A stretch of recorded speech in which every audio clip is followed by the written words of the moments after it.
hello to Facebook, and hello to Instagram. All right, good morning, everybody. My name is Morgan Denny, and I am here for the PT on Ice Daily Show with the Institute of Clinical Excellence here on this lovely, as ever, Tuesday morning during a pandemic. So today's topic is vaccines, and I'm stoked to get into that, but I do want to talk about one quick little announcement first. So as COVID has changed the world in entirety over the last year or so, there's a lot that's developed. And I have been an utter and total and unashamed nerd in that I have followed a lot of the research as our understanding of COVID has also evolved. And in doing so, I've seen how we as PTs can really make a big difference for these people, but also how it really requires a lot of new information.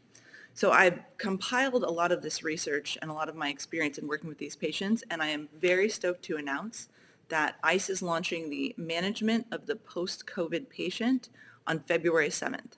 Now, 2nd, sorry, not 7th, February 2nd. So management of the post-COVID patient is going to be a fully online course. It is all pre-recorded, so it has 4 lectures that address how to treat the post-hospitalized patient, how to address long COVID, appropriate screening tools for patients who have had COVID, but it also goes through interviews with post-COVID patients so you understand their experience better, and it provides a full page of resources, websites, podcasts, printable materials, things that you as a PT can dive into further if you have interest in really learning about COVID, but additionally that you can give to patients so you can empower them to not feel like they don't have the information. So I'm stoked for that. I hope you are too. As COVID continues to grow in our population, I think it is really imperative that we as physical therapists really understand this because we are holding some of the main keys for patients post-COVID, and we've got to know the differences in terms of how to treat these people. And as of yesterday, there was something like 421,000 deaths from COVID in the U.S. and over 25 million cases, which when you break down the math means that 1 in every 13 people has now had a positive COVID test. So the prevalence is going up. We've got to get our act together and really know how to serve this patient population to the best of our ability. But today, more specifically, I want to talk about the vaccine. So I know everyone's kind of heard about the COVID vaccine because what else is in the news these days? And many of us have probably had it. I'm on shot number 1. I got the second one in about a week here, or a week and a half. So I think it's important that we really start to understand this, not only because we are going to get them as healthcare professionals, but also because we really need to be able to talk to our patients about this and be able to give them some confidence. So let's get down to it because there is a lot to talk about. So as I'm sure you all know, one of the goals of a vaccine is this element of herd immunity, right? So early in the pandemic, we all talked about herd immunity. What if we just let 80 to 85% of the population just get COVID? Great idea. No. But the goal of vaccination is really that we build up that immunity, right? So we take the percentage of people who has had COVID and their immunity and we add the percentage of people vaccinated so that we can reach the point where COVID no longer has the ability to continue to replicate just because there's so many people around that have the antibodies that have immunity. So that's kind of the goal of vaccinations. So currently on the world stage of vaccinations, there are over 50 that are currently in clinical trials. Now the 2 that have passed and are in distribution in the United States are the Moderna and the Pfizer vaccine. I know you all know about the Pfizer vaccine, the one that needs to be stored at like subarctic temperatures. That's right. So that one's the Pfizer one. Both of these are based on similar technology, mRNA, messenger RNA technology. And you need 2 doses with each of them, one 3 weeks after, one 4 weeks after. That's for Pfizer and Moderna, but somewhere in that time frame. Now, the way mRNA vaccines work is a little bit different and actually pretty cool and one of those like technological things that makes me go, science, you're amazing. So the way mRNA works is it just is a message. So it goes, or it's injected into your body, it goes into your cells, and it basically sends the message that they should build a spike protein. Now, if you think about all the cartoons of COVID that you've seen, that cool little spiky thing, those spike proteins are really specific to the coronavirus. So when your cell sees, oh, I got the message, I should build a spike protein, that's pretty cool. When your body identifies that spike protein, it will then create an antibody towards COVID-19, not because you've had COVID-19, which is how other previous vaccines have worked, but because you've kind of like done a little fake out on the outside of the cell. Now, one of the analogies that I love that a lot of experts are using is that mRNA is kind of like Snapchat, which I'm not cool enough to use, but it's like Snapchat. It sends the message gets there and is relayed, and then poof, it's gone, it disappears. So for people who are concerned that this mRNA will stay in your body for forever and will replicate and change your DNA, that's not true. The mRNA is processed and cleared through your body like many other things that go through the system. So we need to understand and be able to educate our patients about that it really is just a message that goes in, teaches your body how to build that spike protein so that your body can then identify that and say, aha, I'll build an antibody towards COVID. Now, the other two vaccines that are currently sort of higher levels and in the works are ones through Johnson & Johnson, which is going to be a single doser, which is pretty awesome, and then one that's through AstraZeneca, the AstraZeneca vaccine. That one actually requires 2 doses and is thought to be 60 to 70% effective, whereas the Pfizer and Moderna ones are around 90 to 95% effective. But that's still pretty good for a vaccine. Historically, like the flu vaccine is something like 50% effective, and a lot of people still get that. So, and those ones, the Johnson & Johnson and the AstraZeneca vaccines, are based more on classic vaccine technology, where they use the adenovirus, which is like the common cold, and it kind of adds the spike protein to it. So our bodies, again, identify that spike protein, create antibodies, and then have an immune response. Yay, physiology. So in terms of side effects, because this is a big thing, people are saying, well, people are having anaphylactic shock, they're getting Guillain-Barré, like all sorts of stuff is happening. What they found when they slow it down and look at it is that side effects are really uncommon. The main side effect, the only one they've really measured, is anaphylactic shock or anaphylaxis. It's not necessarily even an extreme one. So for Moderna, and we're going to talk about those two because those are the ones we have more data on in the States, they found that less than 1% of people, actually 0.03% of people, actually had an adverse side effect. And in a Pfizer study where they looked at 1,893,360 cases, there are only 21 that had adverse events. So we're looking at really, really small numbers of people. And it's common for people to have an adverse event, especially people who have previous history of allergic reactions. They're going to have a higher propensity towards that. So it's just important that we keep precautions in mind. And like all vaccination sites right now, they're watching people for 15 to 30 minutes after you get your vaccine just to make sure that you don't have one of those adverse reactions. So it's important for us to know when people are bringing up like side effects, is that real? Yeah, it's real, but it's also very, very rare. And thinking about current possibility of getting COVID, 1 in 13 people in the United States right now, death, doom, hospitalization, long COVID symptoms, all that stuff, versus 0.03% have anaphylaxis that goes away and is treatable. It's a pretty good balance, but people are scared, so we need to understand what the actual facts are in science behind this stuff. So there are some normal side effects, as many of you have probably experienced, like arm soreness, where you get the injection. I mean, I know the next day lifting my arm up past 90 degrees was kind of but those are all normal and go away. So are the muscle aches, the body fatigue, the joint aches. Some people are getting a small rash. You know, it's really important for us to know that that's just the immune response that we're feeling, just like when you get the flu. And it probably indicates that your immune response is doing a good job in building up the antibodies that this vaccine is intended to create.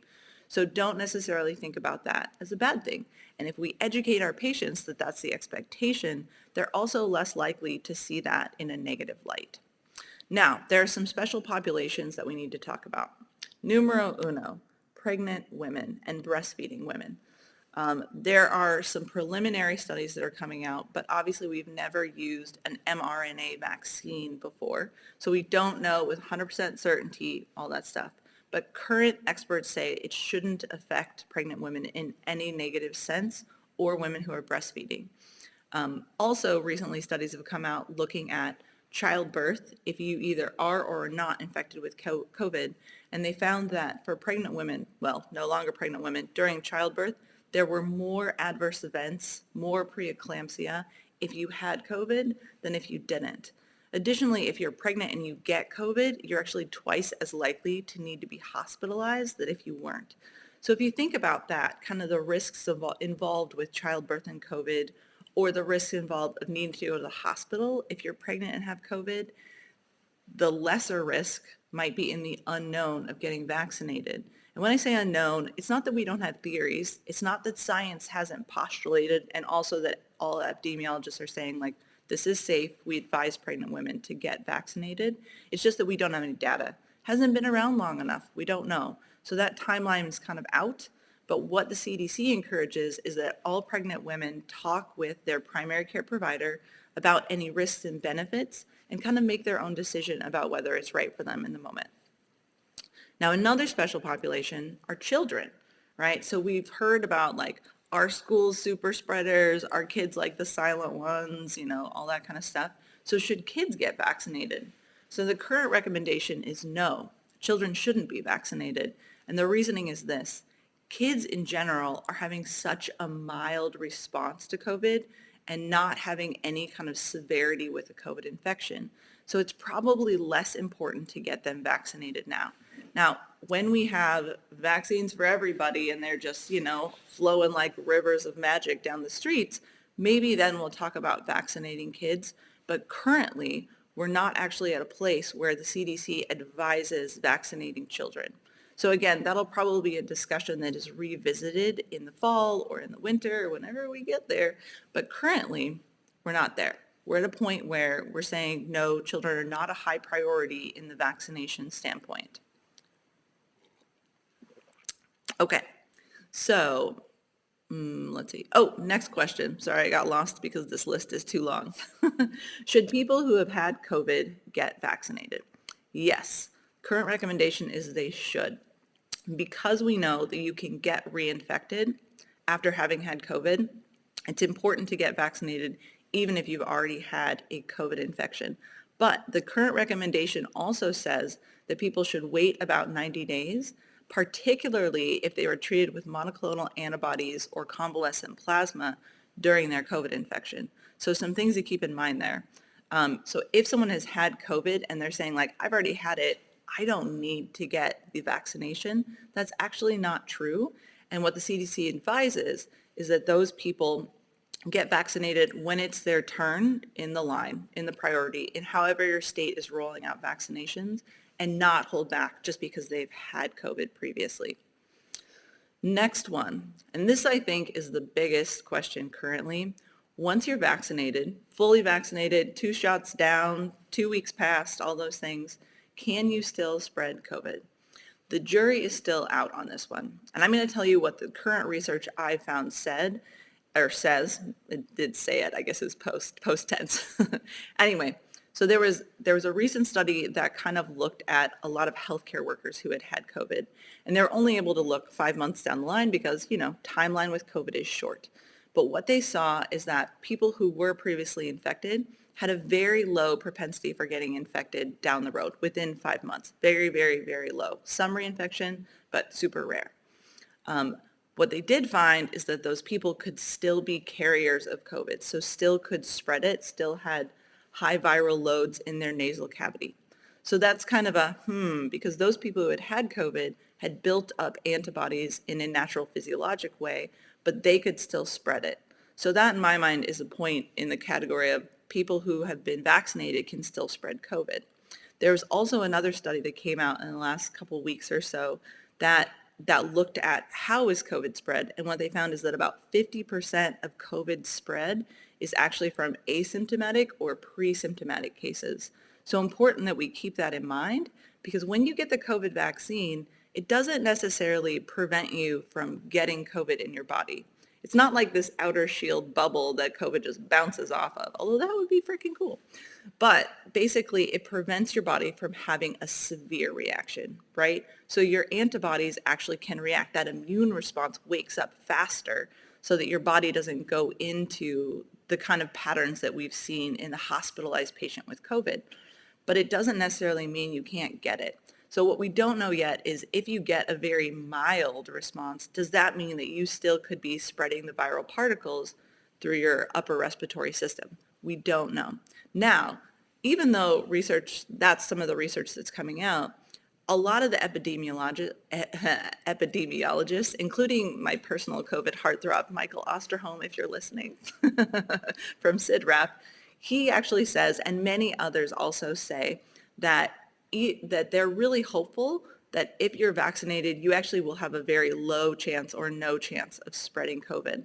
And they kind of cite the fact that a lot of our previous vaccinations have done so, have prevented us from spreading the disease that they are meant to combat. So they're hoping that will be the case with the COVID vaccines as well. But again, we just don't actually know yet. So it's important for us to still stay safe. And even if we're vaccinated, not necessarily stop taking any precautions. Okay, next up on the list, these new strains and variants. Will the vaccine be effective against them? So again, this is a mixed bag. Currently, what people say is that these new strains and variants aren't actually different enough from COVID-19 itself to be outside of the realm of the vaccines. Moderna came out with a report, I believe it was yesterday morning, that basically said its vaccine will still be effective on all of the new variants. What we don't know is how effective. And it even said that on the strain that is out of South Africa, it might be less effective. So they're looking at creating a new booster for that variant specifically. But so far, things are looking good in that category. So that's a good sign. What we don't know is what will happen in the future with the evolution. Because with viruses, it's normal for variants to be created, right? Every time coronavirus is passed on and someone else gets it, it's like another little roll of the dice for COVID, where it can say, what kind of variants can I bring out today? And so if it mutates and it is evolutionary beneficial, it could maintain that, but we just don't know. So the more COVID is passed around, the more likely it is that a new strain or a new variant is going to evolve and come to light that may or may not be different enough from the current COVID that we know to require a new vaccine. But as of current things and current variants that we know, we're good. We're going to be good. So that's good to be able to understand and be able to share with our patients so that we can make sure that they understand that variants occurring within a virus is normal. It's a normal evolution of any virus, but that right now we're doing pretty well, right? The ones that we at least know about, our vaccine should be okay for. Okay, on from variants. So how long will the vaccine last? Another unknown. I hate to say that all the time, right? Like, hey, we don't know, but it's true. And it's good for us as clinicians to be really upfront with people about the knowns and the unknowns, not to make anything up. I've heard predictions that say that the immune response that we're developing from our vaccines will last about a year. But really, we don't know. It could last longer. It could be a little bit shorter. We're really not sure at this point. So that, again, is something that we're going to follow in terms of looking at it through the research as our timeline continues. So some current fears I just wanted to address really quickly. I know we mentioned kind of some of the fears about side effects or things that could happen.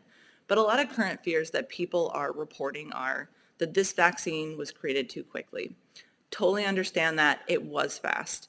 What I do when people report stuff like that is I make sure people understand that even though, yes, it was created really quickly, it went through all the stages that it normally would within the United States. It's just that the pressure of COVID-19 was on, and the scientific community has been focused and streamlining a lot of these efforts, not to mention for one of the very first times working together on the world stage to actually have a good outcome. Right? So that's one of the differences and one of the ways this vaccine was created so quickly. So it's good to be able to explain that to people so they don't think that steps were skipped or hoops jumped through that weren't appropriate, but that it was really just more of a focused effort of the scientific community. People are also reporting that they think the vaccine is not safe for all populations. We talked about some special populations, but certainly there needs to be more research for people who are older or people who have specific underlying conditions. And as of yet, we just don't have the research to talk about a lot of that yet, but we should soon. People also have said, it will alter your DNA. No, it won't. It will put a microchip in your body. Not as far as I know. And then, people say like, this will make you feel sick afterwards. Yeah, it will a little bit. That's your immune response. And that, again, that's okay. And if we can normalize that for people, then they'll expect it and they won't feel so bad about it because they'll have planned on it. Now, there's also some people who don't necessarily trust the government or the medical system. And I think that that's really important for us to understand because historically, there are a lot of people, like people of color, have been mistreated by our government, haven't been acknowledged appropriately by our medical system. And if you don't know a lot about race and medicine, number one, study. There's tons of information out there, lots of stuff published in scientific journals, especially in the last year. So just study up. But if you need a quick one, Google the Tuskegee study, which only ended in the 70s. It's terrible, but it'll make you understand why people hesitate with vaccines or have fears that the government isn't necessarily being forthright or an upstanding citizen in its own country. So just understand that, because as clinicians, as part of the healthcare system, we really need to understand where people are coming from and not necessarily cut them off, right? So as clinicians, I believe we can do a lot of things. Like we can help people understand the risks and benefits behind a vaccine. So again, really being able to talk with them about the low level of risk and also the high level of benefit of not getting COVID-19, which has a lot of scary side effects itself. Again, we can encourage them to get vaccinated when and where they can. We can provide a lot of information. A lot of the stuff we talked about here today is great to be able to share with patients because they may not be boned up on the research. They're not necessarily staring at that computer screen like I am every day. So it's good to be able to share that, share resources, direct them to your CDC's page or your state health department's page so that they know where in line they are in terms of vaccination. Provide them with information, as we said, and make sure they understand that you are vaccinated, right? So as PTs, as healthcare professionals, we're role models, right? We're always role models. We're showing people they can exercise. We're saying, oh yeah, like I bike to work. That was my exercise for today. Like I'm working on getting exercise into my daily routine too. I'm doing that overhead press for my shoulder pain too.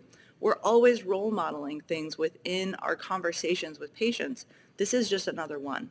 I mean, I told all my patients, the week after I got my first injection, I was like, yeah, I got vaccinated this weekend. Yeah, this is what I felt. It's great. I'm excited. Let's go. And I'm going to say the same thing after my second one. I have had ongoing conversations with patients about vaccination, and even patients that I would have considered to be well-educated, in the news, knowing all these things, they still had questions. They still had fears. They still had concerns. And I really feel like this is the point where as parts of the healthcare profession, as doctors of physical therapy, we can really step in and make this happen, right? Because if we don't reach that herd immunity before our vaccines wear out, and we don't know when that's going to be, if we don't get there, we're going to start all over again. And this is going to be a vicious cycle. So we need to make sure that we're doing all we can to get people educated and aware of how to get vaccinated, that it's safe, and that it's going to be effective in preventing them from having a severe COVID-19 response. So remember, let's get out there, let's advocate, let's get our vaccines, let's get this country back to whatever it's going to be post-COVID times. And remember, as the population grows, if you find yourself treating more and more people post-COVID and you need more information, that new management of the post-COVID patient launches on February 2nd. So without further ado, the song of the day is called Down with Disease by Fish. So enjoy that one, and we'll see you all out there. Have a great day.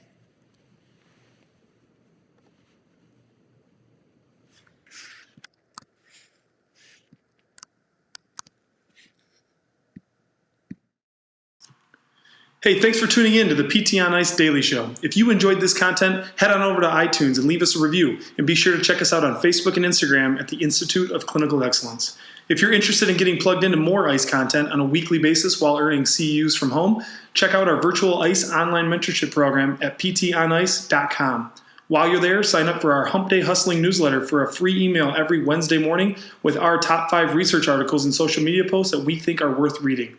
Head over to ptonice.com and scroll to the bottom of the page to sign up.